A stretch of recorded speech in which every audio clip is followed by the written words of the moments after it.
Good morning and good afternoon, colleagues. We just wait for another couple of minutes before starting the event. We see that a few attendees are still joining, so we just wait for a couple of minutes and we will start. Thank you.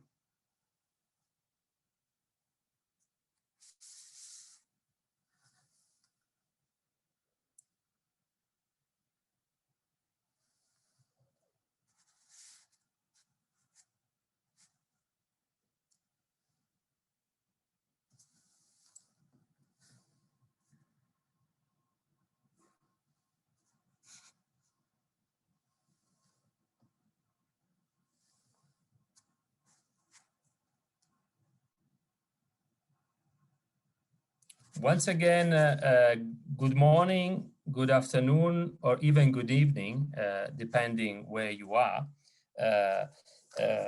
Thank you all for joining this joint ILO-WHO-PBSO and Interpeace webinar.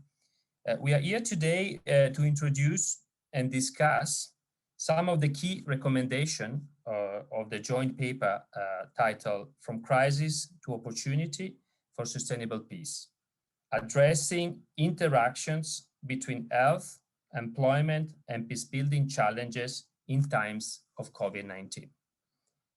My name is Federico Negro. I am pleased to moderate this event today.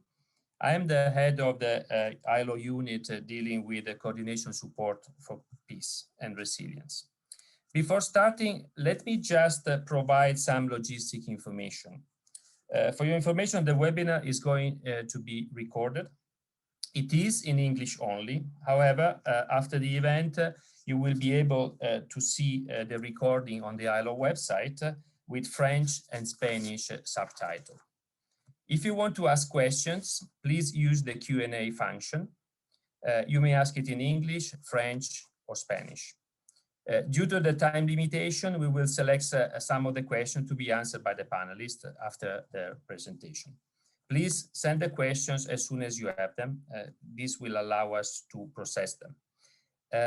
Lastly, if you have any logistical issue, please use the Q&A function and we will try to help you.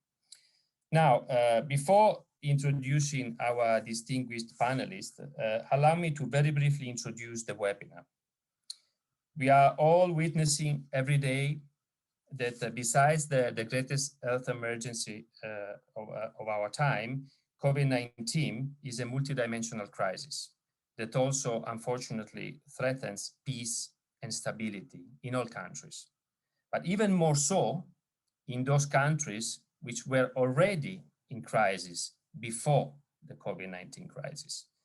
COVID-19 crisis may in fact exacerbate structural fault lines and grievances, increase mistrust, discrimination, and perception of injustice over access to health services, decent jobs, and livelihoods. Last year, at the beginning of the crisis, the UN Peacebuilding Support Office, PBSO, of the Department of Political and Peacebuilding Affairs, the World Health Organization, Interpeace, and the International Labour Organization joined forces to assess key policies and programmatic considerations for health and employment intervention responding to the COVID-19 crisis in conflict-affected countries. So let me also take this opportunity to thank the Swiss Federal Department of Foreign Affairs for the support provided to both the ILO and the PBSO since 2018 to reinforce collaboration towards sustaining peace and also to co-fund the development of the paper we are discussing today. The joint paper outlines practical guidance and how intervention across the humanitarian development peace nexus can be more effective and integrated to ensure they do not harm strength and strengthen prospects for peace. Now, let me take this opportunity to go to the substance and introduce to you our very distinguished guest. Mr. Henk-Jan Brinkman, Chief of the Peacebuilding Strategy and Partnerships of the PBSO, the Peacebuilding Support Office of the United Nations Department of Political and Peacebuilding Affairs, based in New York. Mr. Simon Gibson, Vice President and Chief Operating Officer of the Interpeace NGO, based in Geneva. Dr. Ibrahima Sosefol, Assistant Director General of the World Health Organization, in charge of emergency response, and United Nations Assistant Secretary General. Last but not least, Cynthia Samuel Olonjun, Assistant Director General and Regional Director for Africa of the International Labour Organization, based in Abidjan. Let us now start with the first speaker, Enkian Brinkman. Enkian, what are the socioeconomic consequences of COVID-19 and their implication to peace in fragile settings? And also, what are the key recommendations of the paper that we put together? Over to you, Enkian.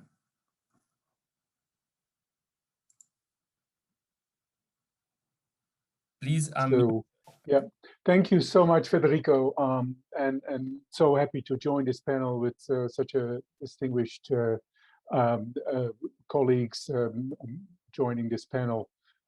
Very happy to be here and talk about these pandemic crisis that has really had such a wide-ranging set of impacts. I mean, we have, of course, the direct health impact in morbidity and mortality, the indirect health impact on delayed vaccinations and mental health, the direct economic impact of closures of business and hospitality, restaurants, the indirect economic impact in terms of demand decline and loss in income. And then we also have a direct political impact. Elections have been more difficult to organize. They have lower turnout. Sometimes they have been postponed, or sometimes without any consultations around that. And sometimes they have been postponed indefinitely. And then you have also, very importantly, the indirect political impact. And that is often a result of misinformation, declining trust, hate speech, and blaming the other. We see in the United States in particular recently an anti-Asian sentiment and crimes. We have seen some government taking advantage and clamping down on oppositions, restrictions imposed that go far beyond what is necessary for health purposes, excessive use of force by security forces, polarizations, corruption in procurement of PPE, for example, and vaccines. And then finally, we also see global political impact of the COVID pandemic. Geopolitics, using vaccines for diplomacy reasons and advocacy, foreign adventures that might perhaps be thought that this would be under the radar because everybody is focused on COVID. Opportunism by, for example, jihadist and extremist groups in the Sahel. And we also see a very unfortunate nationalism around vaccines. And my colleagues probably will talk a little bit more about that. So we have a really wide-ranging set of impacts. But the impacts on peace and conflict are mainly going through 4 channels. One is through inequalities. The second one is around exacerbation of existing grievances. The third is undermining democracy. And the fourth is around mediation and peacekeeping, and has become so much more difficult. So let me say a little bit about each of these channels. So the first one is the increase in inequalities. And we see that first in gender inequalities. Women's employment has been more affected. for example, where they work in hospitality, but they're also at higher risk because the health workers are to a larger extent women. Second is the health inequalities. We see that these inequalities have also increased because some of the underlying diseases, obesity, asthma, diabetes are more prevalent among poorer groups. And access to quality healthcare is very much determined by income. And that has also very much been exacerbated. And we see it now with regard to access to vaccines, that the richer countries and the richer groups within these countries have a higher access to vaccines. Another inequality that has increased is around education. It's much easier for children of richer parents and in richer households to have laptops, to have access to the internet. They have larger dwellings and more bedrooms, so everybody can work remotely and attend school. These also have increased. And then finally, of course, income inequalities have increased because lower income jobs have been much more affected by the pandemic than white-collar jobs that have been much more easier to go online.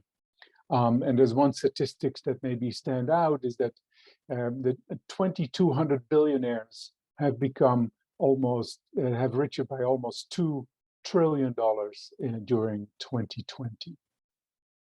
And we know that inequalities, in particular among groups, are really a driving force of violent conflicts. And even the IMF is paying attention to this. There are some interesting papers on looking at epidemics in the past and predicting more social unrest in the medium term as a result of inequalities. The second pathway is around grievances. We saw already a lot of grievances coming to the fore, historically high levels of protest in 2019, and these are still there.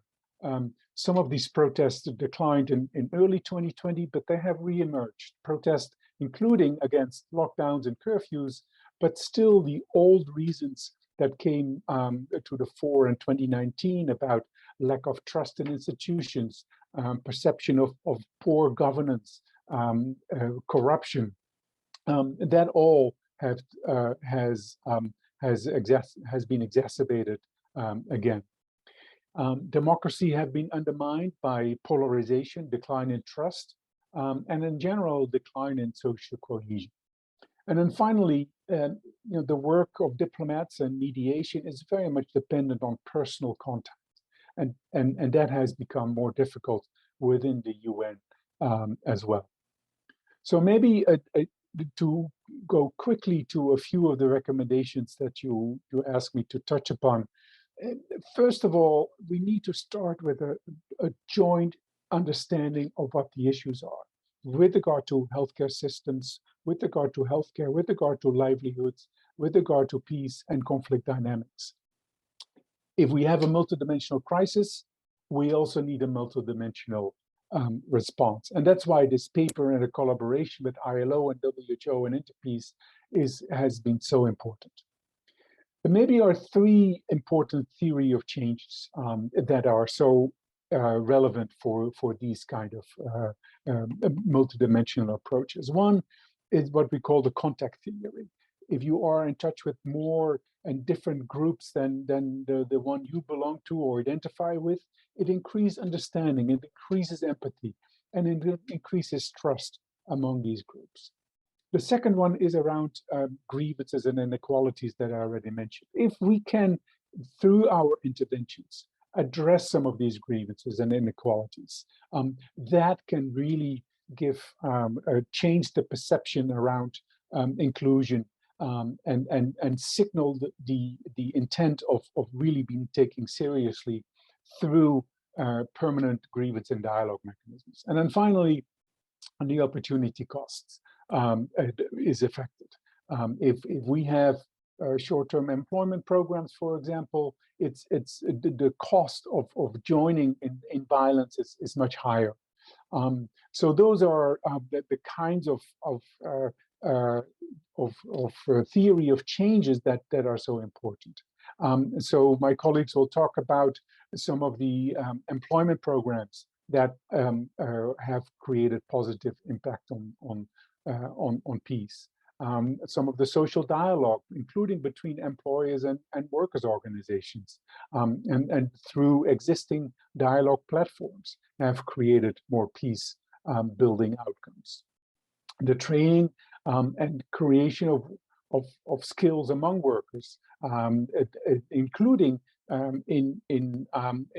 by addressing some of the occupational safety and health measures that are really affecting workers worldwide.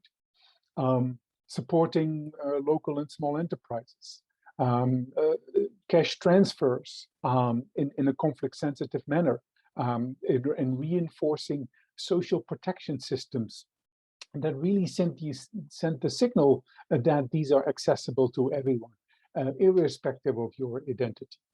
And then, of course, some of the discussions and dialogues that can take place around health interventions and health governance really can create peace-building outcomes, including at the community level. So maybe I'll leave it here as a general overview, and I'm sure my colleagues will build on this and provide more details. Thank you very much. Thank you very much, Kian, for providing in 10 minutes. I'm amazed that you managed in 10 minutes to provide really a snapshot of the situation by highlighting both challenges across different sectors, but as well by alluding to something that other colleagues will talk and will expand on about measures, what we can actually do. I would like now to hand over the floor to Simon Gibson of Interpeace, and asking him why peace builders are not the only ones that can enable peace. Over to you, Simon. Thanks very much, Federico, and thank you to all those who are participating in this webinar today. We've just heard from Henk Jan a pretty grim description of the spaghetti ball of problems and challenges that we're facing, but there is some good news in the report that we put together last year, and there are grounds for optimism. Where there is political will, there's the possibility to do better. And perhaps just very quickly to explain why Interpeace is here amongst the family of UN actors that are participating today. It's quite simple. Interpeace is if you like, a conventional peace building organization. We have a lot of activity in the field. We work with the local partners, but in addition, our origins come from the early 1990s when we began as a UN project.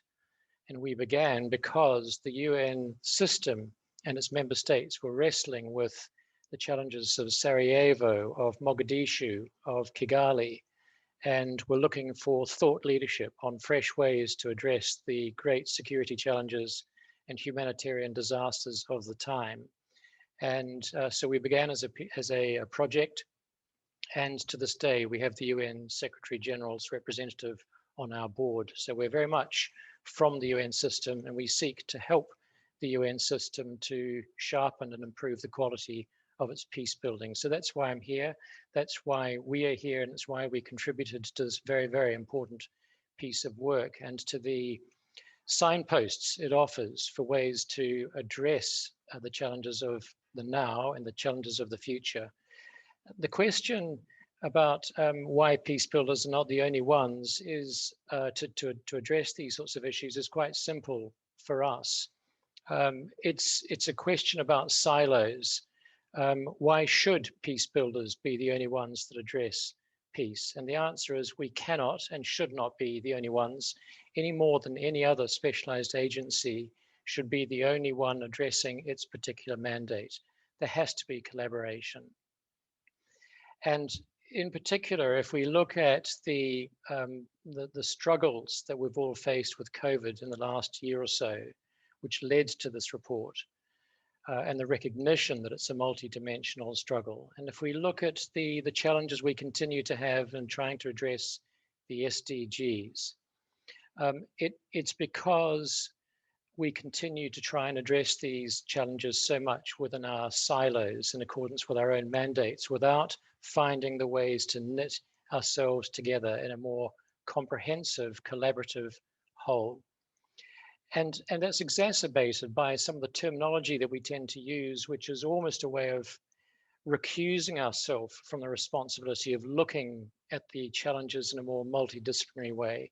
We talk about do no harm. We talk about conflict sensitivity, but they arguably have become more and more empty shells unto themselves, box ticking exercises. And that's why Interpeace has been pushing very hard, and we worked with the ILO and the WHO and the PBSO on this particular report in order to infuse the thinking of what we call peace responsiveness. To what extent are you getting away from the rather leaning back approach of conflict sensitivity to the more forward-leaning practical approach of how are your interventions contributing to a better peace? What are your interventions doing technically that will enhance trust, that will enhance collaboration, that will take advantage of existing resiliences in communities, that will build social cohesion, whether that's vertical social cohesion from the political leadership to the people at the grassroots level, or horizontal social cohesion between communities, between groups. These are the elements, the basic elements, the building blocks for peace building, and they don't have to be isolated to our work. They can be infused within the technical interventions, and indeed they can enhance the quality of technical interventions by other organizations, other agencies with their own mandates. The second part of peace responsiveness that's really critical to how we saw solutions to the COVID crisis, how we saw the way forward in that report, is that you cannot do this without looking at it in a multi-structural way. It's about political will, of course, but it's about what are you doing individually within your organization? What is the organization itself doing in order to adapt itself to be more peace responsive? And what is the system as a whole doing to be more peace responsive? So it's not, if you like, about what we do, it's how we do it. And that's the crucial thing for any agency. Now, it's easy to say these things, it's not easy to do. And what we know is that when it comes to the practicalities of it, a lot of this boils down to the really ugly nuts and bolts of program design. What are you doing out in the field when you've got this conflict, this humanitarian disaster in front of you, whether it's COVID inspired or created and caused by other reasons, other context? It's the way in which you go about program design has such a fundamental impact on the success of your interventions in due course. And related to that, of course, is the collaboration of actors. So these elements keep on coming through time and time again in the report, and it talks about the importance of conflict sensitivity, but also of peace responsiveness. It talks about the importance of shifting local dynamics and local resources to be put to good use. That's the key message that we have from a peace building point of view. It's not about us as peace builders, it's about all of us working together on these sorts of activities. And certainly I hope that in the course of this webinar, we're able to build out on that a little bit and see what the positive opportunities are for us going forward. And I'll be very happy to share with you a little bit later on, perhaps some practical examples in the field from Mandera Triangle in East Africa, in particular, are examples of how this actually can be made to work. Thanks, Federico.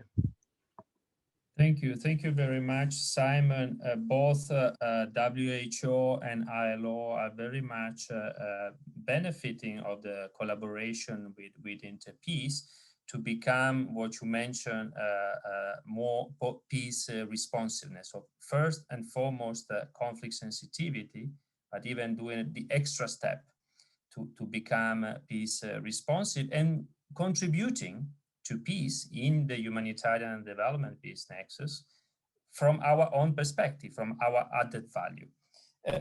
I would like now to hand over the floor to Dr. Ibrahima Sefal.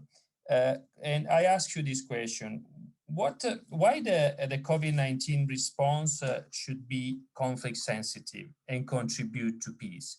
Precisely what we just said with Simon. Thank you, Federico. I'm very pleased to join my colleagues in this panel and also to be able to interact once again with colleagues from the UN country offices and our partners. And I've been privileged to be not only doing public health response with WHO strategic preparedness and response plan, but also to be representing WHO the IC principles group responding to COVID-19, where we developed and implemented the global humanitarian response plan, and also in the other pillar on the socio-economic, framework under the UN SDG leadership. I was representing WHO there, so I've been navigating between the three pillars. And as you all rightly said, peace is multidimensional and health is multidimensional. And actually, peace is a key determinant of health, because without peace, we cannot implement health program. But at the same time, health is a very important determinant of peace. And I will elaborate more on this. And with the COVID-19 crisis, we have seen that dividers in societies have been created or exacerbated. And it is also aggravating the political and socio-economic inequalities, imbalance, and grievance. And in some cases, it contributes to violence, especially in FCV settings. That's why it's really important for the COVID-19 response to take into account these dynamics and actors. And so in order not to worsen the pattern of mistrust, marginalization, or violent tension, you have seen in all countries where there is a high level of mistrust between the population and the leaders, the response to COVID-19 has been very problematic in terms of decision-making, in terms of making sure that the communities own the response. Even in some of the developed countries, we can see the level of mistrust between the population and the leaders. So, and this is even more important in, areas affected by conflict and humanitarian crisis. So in a way, COVID-19 response can be an opportunity, can be turned into an opportunity to build back better for sustainable peace and to build back fairer. And so we also need to contribute to peace in order to achieve our health objective, including in COVID-19 response. And conflict often lead to disruption of health system, health services, and the collapse of essential supply chains.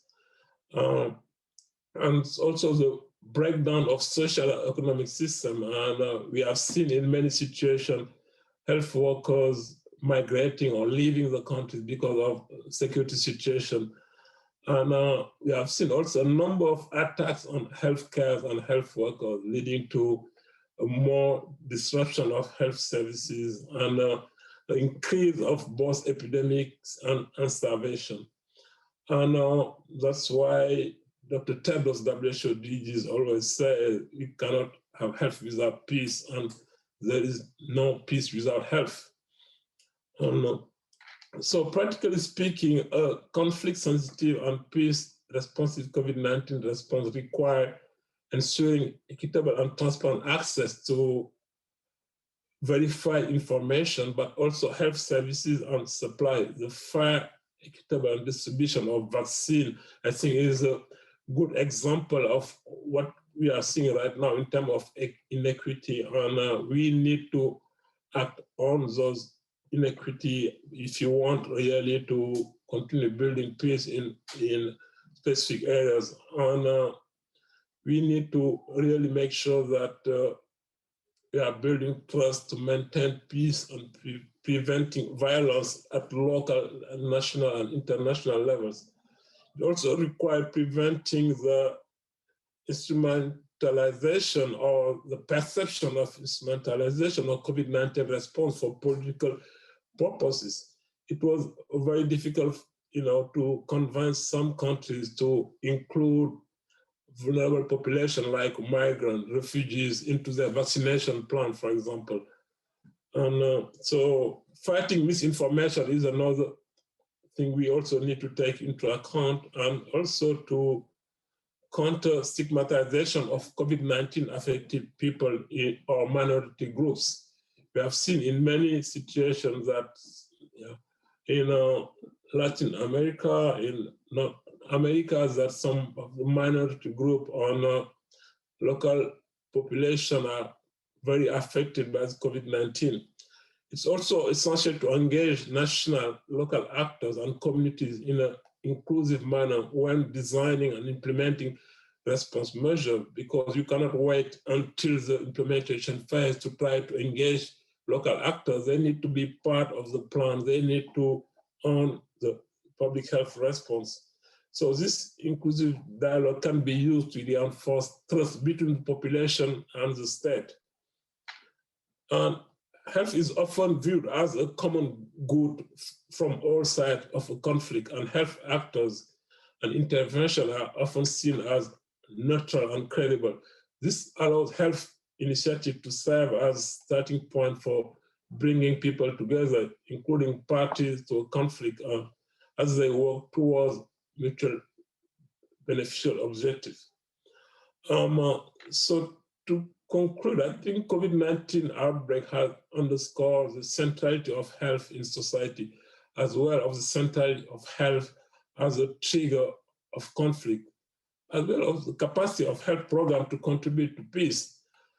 I can say that more than 80% of WHO humanitarian caseload, as well as 70% of these outbreaks that WHO is responding, happen in FCVs. And 2/3 of maternal mortality also happen in conflict-affected areas. That's why WHO seeks to increasingly develop the conflict sensitivity and the peace responsiveness of its program in FCV's countries. And this is an item regularly discussing with our WHO representative in these FCVs. So with this in mind, I would like to echo the key recommendation which you will find in the joint paper, which places emphasis on the need to understand the impact of COVID-19 on healthcare setting, livelihood, and so on, already highlighted by my colleague. The multidimensional approach is also extremely important for WHO, including the nexus, humanitarian development, peace, and the conflict sensitiveness and peace responsiveness, and also the need to use COVID-19 as an opportunity to shift local responders, and clearly to lay down foundation for structural change and building resilience. Thank you. Thank you. Thank you very much, Dr. Ibrahim Sosefal.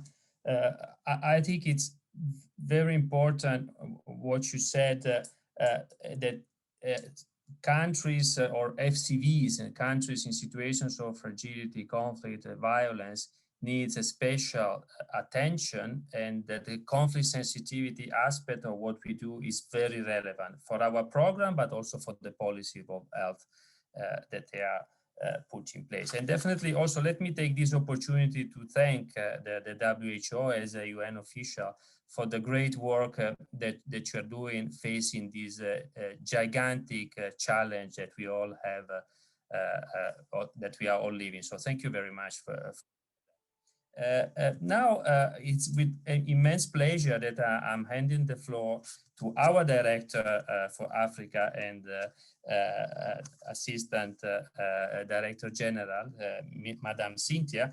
And in your opinion, what is the employment and decent work impact of COVID-19 in conflict-affected countries in Africa? And how can we shift from crisis to opportunity for sustainable peace? Please, over to you.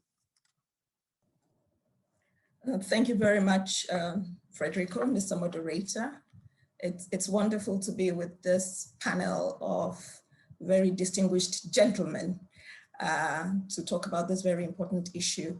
Let me also say a good morning, good afternoon, good evening to all those who are participating in this very important conversation. And we really look forward to having a very useful exchange that will enable us go forward in terms of what we want to achieve with this conversation. This joint report, I think it was Simon Gimson who said it, that there has to be a multilateral partnership, there has to be a multi-dimensional engagement in this issue. And this report that we're discussing is a concrete example of a successful multilateral partnership that is very important as we tackle the challenges of the humanitarian development and peace nexus. Let me also, right from the get-go, express our thanks to the Swiss Confederation for the support that has been provided to both the ILO and PBSO. And this is very important in contributing towards initiatives such as this that will anchor decent work and employment creation within the context of sustained peace globally, but here focusing on Africa. Now, what's the context in Africa? Already when Hankiam was making his intervention, he painted the global picture.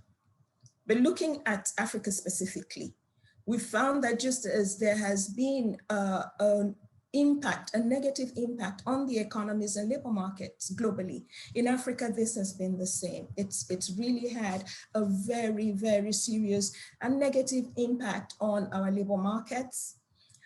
It has also impacted labor demand, labor supply, and certain sectors have been particularly affected. Tourism, for example, travel, retail have been really affected by the COVID-19 pandemic. Based on statistics that is available, and this is from the ILO Monitor, which is regularly produced to give us an indication of the impacts of COVID-19 on the world of work, particularly on labor markets. In Africa, COVID-19 has led to the loss of 60 million full-time equivalent jobs. This in and of itself is a significant problem. However, we need to put this within the context of the high level of informality in Africa, where 4 out of every 5 workers is in the informal space. And when we now look at the dynamics in terms of young people, the figures we're looking at is much more than 90%. So that's one. Let's also look at this within the context of the social protection coverage in Africa, where worse than every other region, social protection coverage in Africa is 17.8 for the most basic form of social protection. All these add to a huge, all this have a huge impact on the poverty levels in Africa. And I'd like to remind us of one of the key principles of the Declaration of Philadelphia of 1944, which states, and I quote, "Poverty anywhere constitutes a danger to prosperity everywhere." And so when we put all this together, we can begin to see the impacts on poverty levels, labor market participation levels, and the economies of Africa. The recent US intelligence community report, I think it came out yesterday, shows that the economic fallout of the pandemic would likely create or worsen instability in several countries. This is global. When we look at the situation in Africa, we already see that the pandemic is exacerbating existing security threats in Africa. And unfortunately, we're likely to see an uptick in what I call globalized terror. It has triggered popular uprisings, disturbed ongoing peace-building initiatives in Africa. Escalations have been noticed in terror attacks in the Sahel, Lake Chad Basin, Somalia, Mozambique, just to mention a few. This has had its impact on livelihoods of millions of people. It has increased food shortages. It has heightened exclusion and violence towards women. So there's an important gender dimension here. It has also deepened gender inequalities and jeopardized women's economic empowerment, posing a threat, as I said earlier, to women's engagement in economic activities. So that's a first part of your question. Now, how can we shift from crisis to opportunities for sustainable peace? Which presupposes that the thinking, and I like what was emphasized earlier by the panelists who spoke before me, the shift is from crisis in how we can use these crises as opportunities to build forward better or to build back better, as some have said. Let me remind us of the ILO Constitution that recognizes that, and I will quote again, universal and lasting peace can be established only if it is based on social justice. This is a direct quote from the ILO Constitution. It then means that it is key that in any crisis, including the COVID-19 crisis, we must continue, we must invest in strengthening mechanisms that maintain and reinforce social justice, social cohesion, and peaceful coexistence. These are fundamentals that we can't run away from. We also recognize that the adoption of the Recommendation on Employment and Decent Work for Peace and Resilience, what we call Recommendation 205, which was adopted in 2017, and the launch of the Jobs for Peace and Resilience, JPR Global Flagship Program, has reinvigorated the ILO's mandate and role in the humanitarian development and peace nexus. And this contribution is through the promotion of employment and decent work. In Africa, there was the Abidjan Declaration, which was adopted in 2019 by all the tripartite partners. And this Abidjan Declaration promotes conflict sensitivity. I use that word again. Someone had said that that is not the main focus, but it is a very important foundation and disaster resilience, looking, of course, into how we promote the peace dividends. We recognize that immediate humanitarian measures are very, very necessary. But these have to be part of a wider long-term vision for recovery and development. And these should address the underlying factors of fragility that make societies and economies particularly vulnerable to external shocks. And the ILO's involvement in the humanitarian development and peace nexus is crucial, as confirmed in the 2019 Centenary Declaration. Now, what are the key insights from the report? Already there was Henkian had already referenced some of them, but I'll go into some level of detail. The first one, employment-intensive investment programs create livelihoods, but beyond creating livelihoods, they support the health sector in responding, and they build trust through immediate emergency public works, which can now be upscaled and transformed into public employment programs. In Africa, we have this very good example from Mauritania, where the ILO, working in close collaboration with UNHCR, developed a program, is implementing a program to strengthen employment-intensive investments in facilitating cohesion between host communities and refugees, in this case from Mali, to create jobs in the construction of basic infrastructure. The infrastructure and health Infrastructure and education. These are opportunities that can be availed through the employment intensive investments programs, building on the successful experience from Mauritania.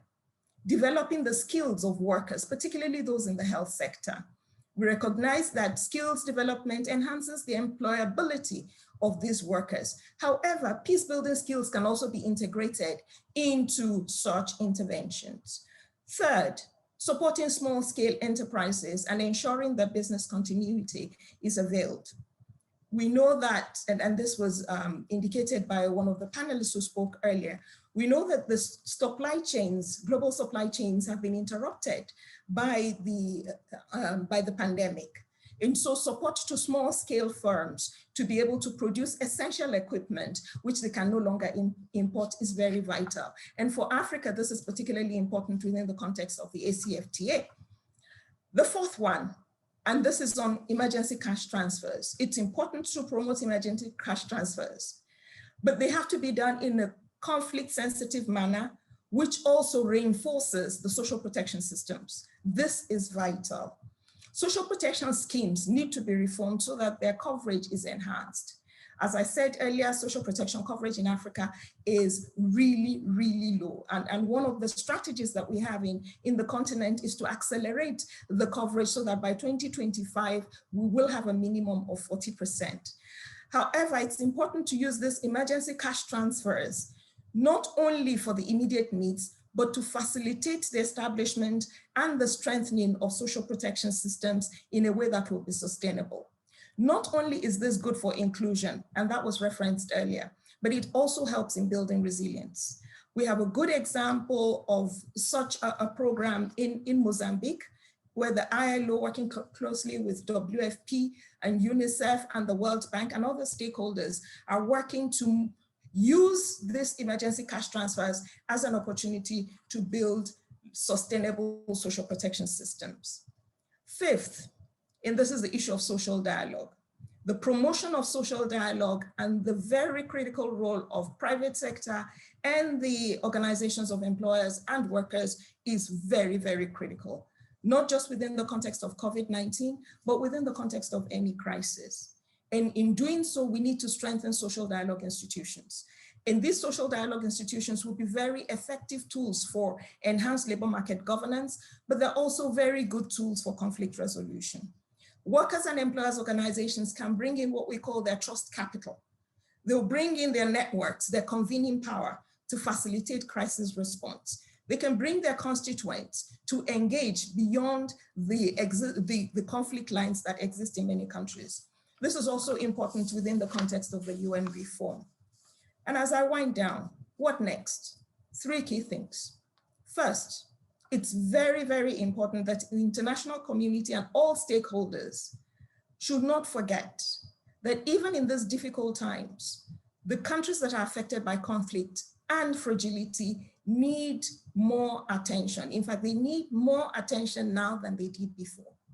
Second, employment and decent work initiatives are key to tackling the socioeconomic impact of COVID-19 as a pandemic and as a crisis, but also for any other kind of crisis or conflict situation. A focus on employment and decent work with proper peace and conflict analysis can help to maintain and reinforce social cohesion and peaceful coexistence during the crisis. Finally, some of these interventions in and of themselves may not give us the results that we require. They can only happen if we ensure that these interventions address the salient drivers of conflict, that they are conflict sensitive in design and implementation, and that they are adapted to the local realities. We know that no one cap fits all, and we need to be very sensitive to the specificities of the countries where we're intervening or the sub-regions where we're intervening.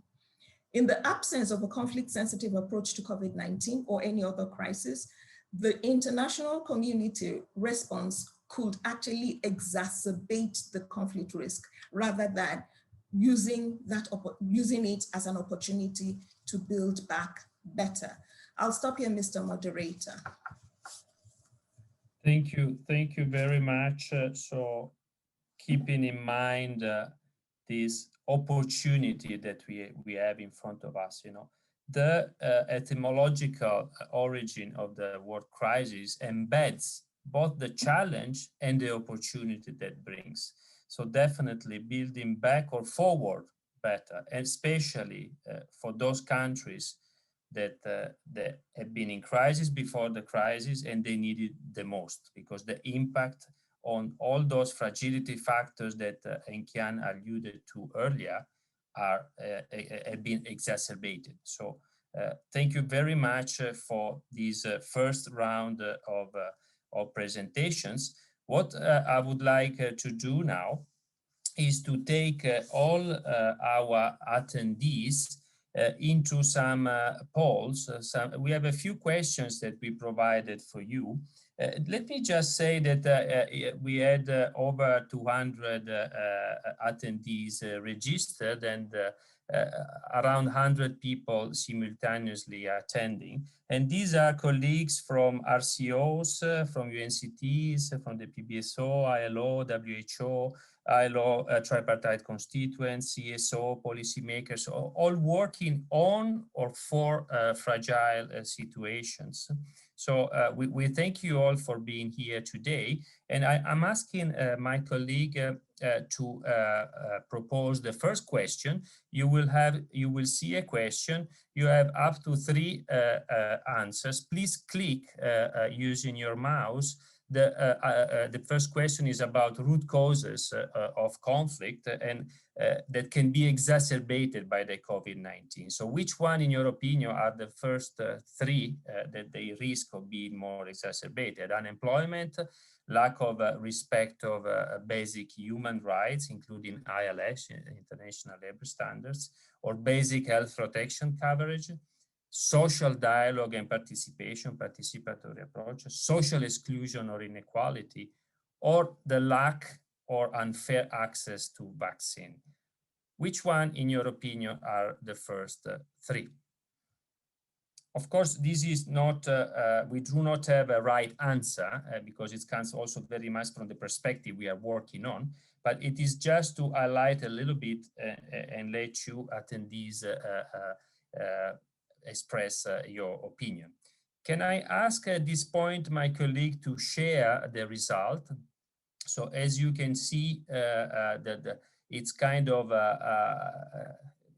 I can see employment, social exclusion, inequality, health protection coverage, all of them. And again, if this is not who gets the most, but this one tells you clearly that the challenges, the root causes, or the driving forces of conflict risk to be exacerbated. So it's an engagement from our side to try to tackle those adverse forces.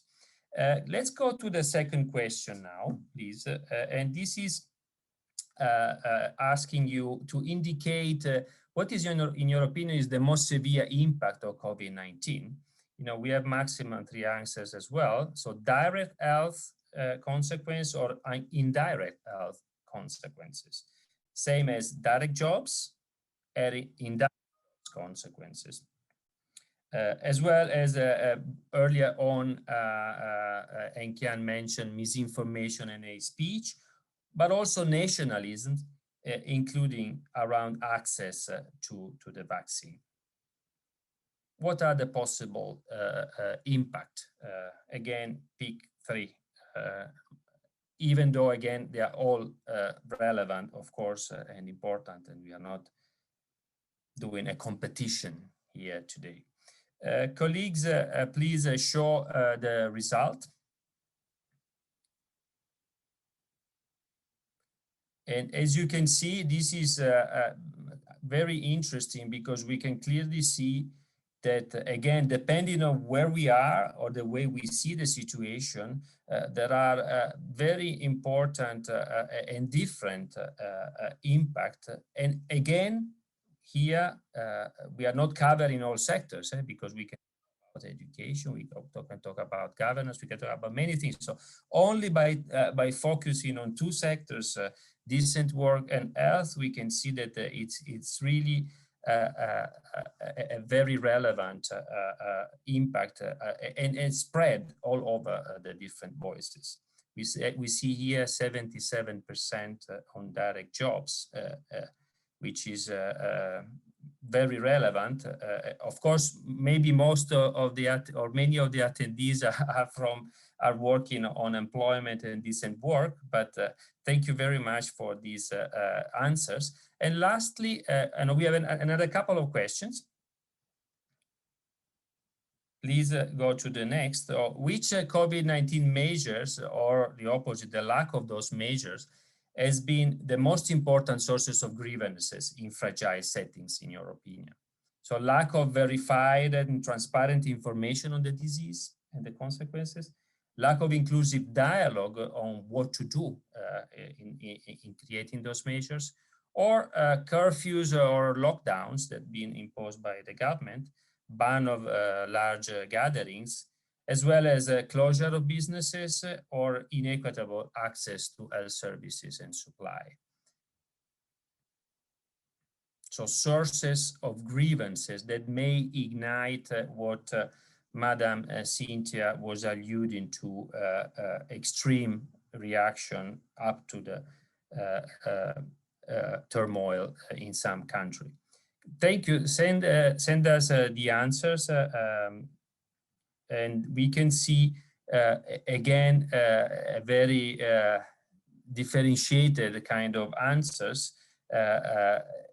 All measures or lack of measures have a tremendous influence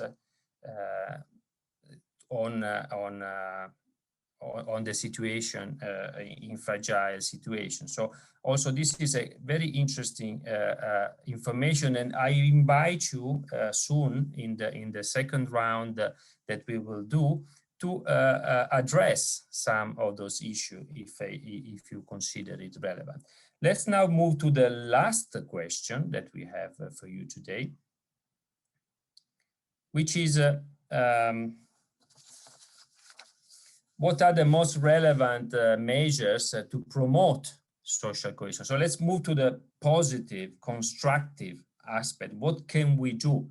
Again, focusing on the two sectors that we are talking about that have been presented by, specifically in this case by WHO and ILO. So public employment programs, supporting the private sector with different measures, the emergency cash transfers, as well as the support to national social protection system, the immediate but the long-term important, inclusive and conflict-sensitive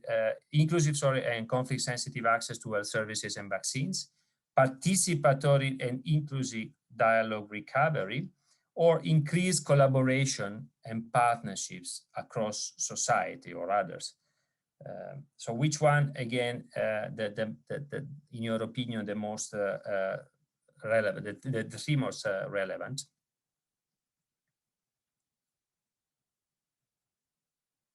All relevant, indeed, with all different actors. Let's see the result. Once again, you see there is a lot of work ahead of us and many other organizations that may be listening in today, because all is needed, as you can see. And I would add, all is needed by being conflict sensitive and peace responsiveness, to learn from what Simon mentioned just earlier. So all those measures plus others can contribute to use the crisis as an opportunity. And we are all looking forward, also at country level, and especially at country level, to join forces and trying to work together and advocate for this kind of intervention. We now want to move for a second round. We still have half an hour, so we are surprisingly on time, which is good. Let me then ask, and we follow the same order. I will ask you to express your ideas and answer into some of the questions that emerged from the Q&A session. The first one is for Henk Jan of the PBSO, the Peace Building Support Office. You talk about the importance of supporting community-based response. If you could give an example of a community initiative to address the consequence of COVID-19 and building peace, including maybe to give you a suggestion about the private sector in conflict-affected countries. Over to you, and also to comment some of the poll results as you wish.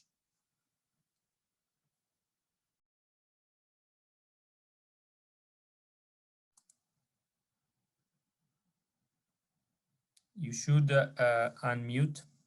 I'm on mute. There we go. No, thanks so much. This is very interesting, and I really like the polls and see what are the issues that are coming up and are perceived that way. So I can give a few examples. We in the Peace Building Support Office immediately adjusted our work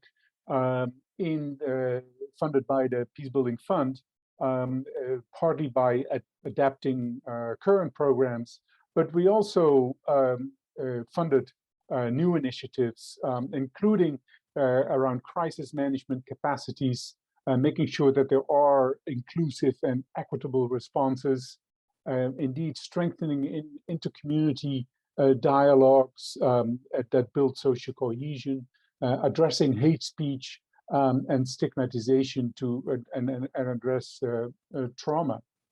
So maybe a few examples with regard to community responses. So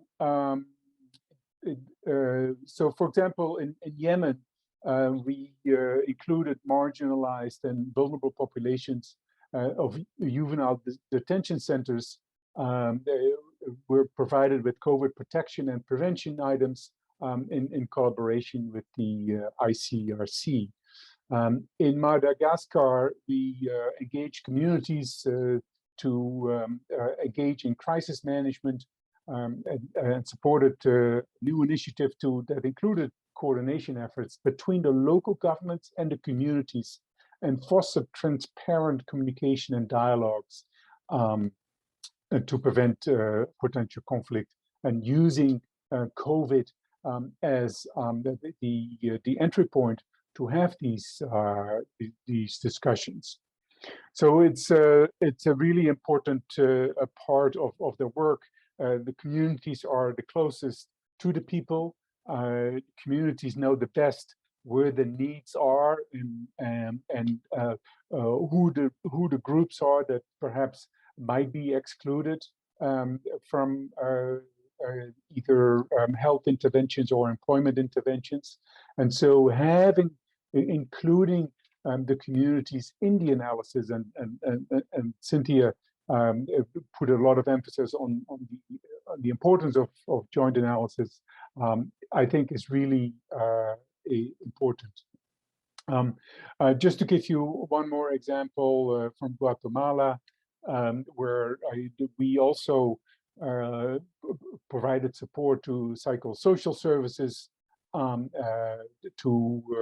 the community level, and incorporated issues that were related to the pandemic in the response that was supported. So maybe I'll leave it here, and I'm happy to come back if there are more specific questions. Thank you. Thank you very much for providing us real life concrete examples that goes along the promotion of peace. We have a question, no wonder, because you alluded, Simon, you alluded to examples in your first intervention. And there is a question that is actually asking you to present some of those success stories, specifically for Africa, is requested the example. Very happy to do so, Federico. Very happy to do so. And this is very much about, as I was saying before, it's moving our mindsets from the idea of me and my mandate to how can we work collaboratively, whole of system, in a peace responsive way, and in particular, the local community. That's where your examples are going to come from, which should inspire. So a good example, COVID related, in the Mandera Triangle, Ethiopia, Kenya, Somalia, in that very difficult conflict affected area, that triangle. And you've got a lot of health challenges going on in that space. You've got differing levels of health resources that are available according to each of the countries that is affected by that triangle. You've got cycles of conflict. You've got all sorts of challenges cramming in. And we went in there. I'm very glad that Ibrahim is here with me, because we worked collaboratively with the World Health Organization on this. And we looked at what were the entry points for strengthening and taking a peace responsive approach. And the upshot of this is that a COVID testing facility was established in that region, which became accessible to the communities from all three countries. It was possible to start addressing the security and insecurity challenges across all three countries using health responses as an entry point, a technical intervention that was adapted and was thinking in terms of reinforcing and creating peace, that also enhanced the quality of the health technical intervention. That's example number one. Example number two, just to take us away from labor and health, if you like, is a couple of years ago, we were working with the FAO in Abyei, between Sudan and South Sudan. The challenge there was all about local grievances over natural resources, farmer herder challenges, things like that. The FAO and we worked together on developing veterinary services, and the way in which it was designed, the way in which the technical intervention was designed led to a community level peace agreement and better management of natural resources in a way which actually was not conflict enhancing, but in fact conflict mitigating. So those are two, I hope, very practical examples of the way in which, if we get down to the hard work of programming at the technical level with a peace responsive perspective, we can actually make significant change, including, optimistically, if you think about that COVID example, COVID testing, now as we move into the phase of COVID vaccinations, how can you do the same things as COVID vaccinations become available and mitigate the challenges of vaccination nationalism? Thank you very much. And your last sentence, it's a great bridge to the question for Dr. Saussé. Could you share also that they want examples? You know, the audience wants example, which is very important, and you know they need clarification on what we are presenting. So share a few examples that WHO has done in the past, but also that is doing for promoting peace responsiveness through your program, and what are their opportunities for the vaccination campaigns to build and sustain peace beyond also, if you want, conflict sensitivity. Thank you very much. I will start with one of the most challenging operations, which is related to Ebola in North Kivu. You know, this outbreak lasted from 2019 to 2020, almost 2 years. And, you know, there is a UN peacekeeping mission in that country for more than 20 years, but there is still no peace. So as health workers, we found ourselves in a situation where the Ebola virus was already in very remote villages where even the peace builders were not going. And we had to walk into that environment. So very, very difficult. The level of mistrust between the population and national government, between the population and the UN was so high. And it took us time to really organize dialogue. We had to go, down to the most remote villages to start talking to the population with UNICEF and other partners to make sure that we have this dialogue and we can involve the local communities into the response. For example, when you want to do community-based surveillance, sometimes you need to do, door to door to make sure that you don't have any missed case of Ebola. And the same for infection prevention and control. We have been recruiting local population to make sure that they own really the process. And we had to face sometimes very, very difficult situation. We had some people from the health response have been killed, but you are able really to make sure that in hundreds of villages, you are able to operate with the local community. We build this trust to be able to stop this Ebola outbreak. Otherwise, it will be in all East Africa and maybe in other countries in the world. And right now, we are working with DPO in Cameroon to design a community violence solution through health intervention. And COVID-19 also is used as an entry point. And in general, as you know, we have launched the Health and Peace Initiative in WHO and working with all of you. Thank to Interpeace and all of you for really working with us together. And we have a number of countries in Africa, Middle East, and Asia adopting the concept of health for peace approach in programming and using WHO and all our partners' recommendation. Thank you. Thank you very much. Very concrete examples, also challenging very much, because of course when conflict is concerned, there are many challenges, logistical, security-wise. But thank you. This was very, very telling. I now ask a question for Madame Cynthia, if I manage to find it. I'm sorry. Yes, what do you see as a special role of ILO, especially the constituents, in ensuring sustainable peace in the midst of the COVID-19 pandemic?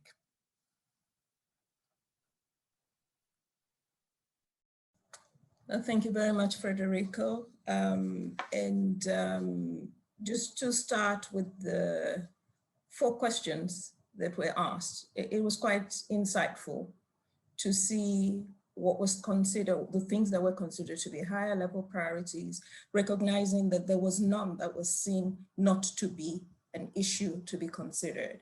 And I think that's useful information for us in terms of how we orient and reorient our interventions to be able to address these challenges. And as I think it was Simon who said this, there has to be that multidimensional engagement, because whether we're talking about employment, or we're talking about health, or we're talking about, these are issues that require us to bring our different expertise, our different experiences, and our different networks to the table to be able to provide the kind of multidimensional solutions that crises of any type, including that by COVID-19 require.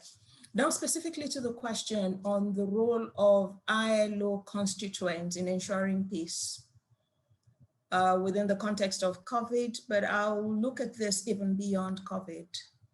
And I'll also give an example. Since all the other colleagues were asked to give examples, I'll give an example. I already alluded to the fact that social dialogue is so very important. In social dialogue is an effective way of enhancing labor market governance. And when we enhance labor market governance, it provides us with the space to enhance good governance. And when you have a crisis of any type, it challenges the governance arrangement. So this is an important role that ILO constituents come with and they can play. And it's anchored within existing institutional arrangements. It's also important to note the very key role that the different organizations of employers and workers can bring. I already alluded to this in my initial intervention. Their trust capital. In crisis area situations, in situations where there's a trust deficit, it's important that those who have that trust capital are coming and play a very important role in facilitating cohesion, in mobilizing interventions, in providing also the space for disagreements to be effectively harnessed and handled so that it does not go in counterproductive directions. It's also important that we look at the important role that the ILO constituents, governments, but more importantly, the employers and workers can play through the bipartite or tripartite arrangements that can be used as an alternative platform to discuss crisis management. And this is where we give the example of Kenya. Kenya had quite a lot of problems for a long period of time. It wasn't within the context of COVID, it was within the context of political, deeply rooted political divides.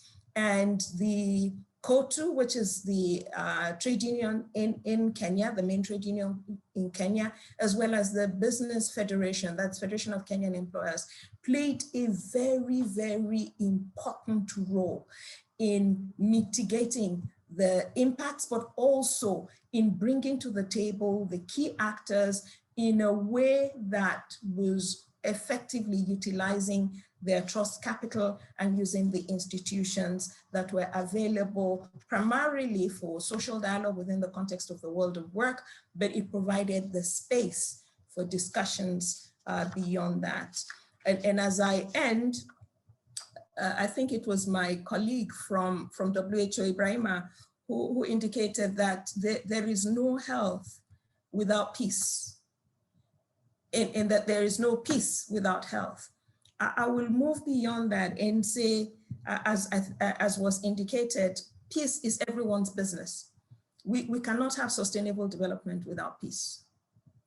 And we cannot have peace without sustainable development.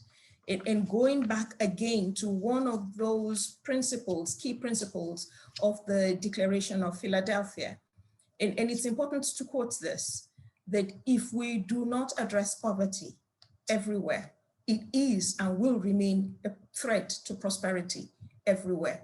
And it will cross borders, it will cross continents, and it will only continue to jeopardize our ability to achieve those SDGs that we have set for the global community. I'll stop here. Thank you. Thank you very much indeed to all of you. Considering we still have a few minutes, may I suggest that all of you take 1 minute and you send a final message, something for us to take home as your very important recommendation on what to do together, or for the colleagues that are working in your technical area specifically, to promote peace through whatever we do. Can we use the same order? And I'm sorry, I may take you by surprise, but Enkian, over to you for this. Thanks so much. So the key word, I think, is inclusivity. Inclusivity in social dialogues, inclusivity in employment programs, inclusivity in the health response, inclusivity in the vaccines. That all is really at the core of building peaceful, just and inclusive societies, as the Sustainable Development Goal 16 puts out so clearly as the overall framework that the member states promised to achieve by 2030. Thank you so much. Thank you very much. Simon, please. Thanks. Look, as Cynthia said, peace is everyone's business. And we've got to keep working ourselves in this panel. Those who are listening and participating in this webinar today, we have to keep working on getting away from the me and my mandate perspective towards how do we work together. And the advocacy we have around this is peace responsiveness will get you further. It'll get you further in your technical interventions. It'll get us all further in terms of the SDGs and in terms of the way in which the quality of life has improved for the millions and millions of people out there where it's getting worse. So peace responsiveness at the individual level, organizational level, systemic level is what we can all contribute. Thanks indeed.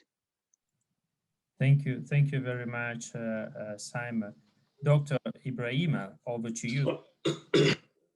Thank you very much. My message will be short, and thank you again. Peace is a key determinant of health and vice versa. Without health services, it's difficult to obtain or sustain peace. Let's make sure that we work together from preparedness to prevention, to response to health crisis, but also to building peace together.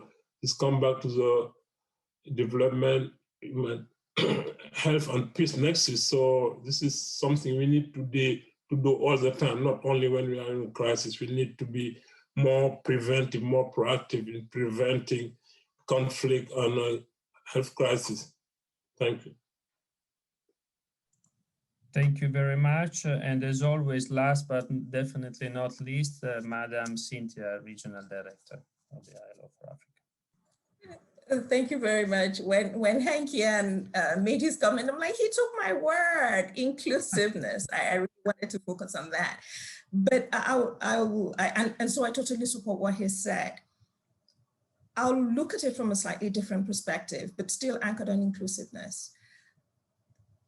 One of the underlying causes of crisis, or the mismanagement or the inability to manage effectively crisis, is in terms of the inadequacy of our systems and structures to be able to facilitate effective governance.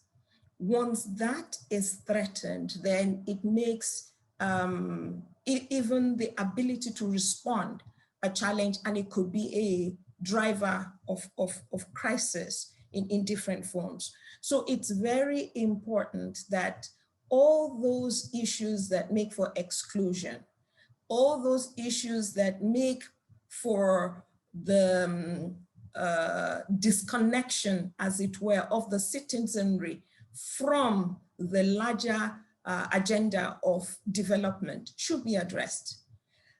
Beyond that, and looking at Africa particularly, we have a youthful continent where the young people could either be assets for development, and we'll talk about the demographic dividends, or they could be tools that will cause crises or exacerbate crisis. So it's important that young people are made the core focus in our development initiatives, and that they are brought to the table. And this is in terms of inclusiveness. When we're having all these discussions, they're core in terms of engagement, in terms of finding solutions. They're also core in terms of focusing on them as not just the future, but even the present core agents of development. Last but not the least is that we have to work together. It's not something that any one organization can do. And it's important that we have the systems in place, we have the structures in place, not only at the global level, but also at the national level, that will foster this kind of coherent and a strategic collaboration to enable us achieve the results. So bottom line, inclusiveness, but looking at them from different dimensions.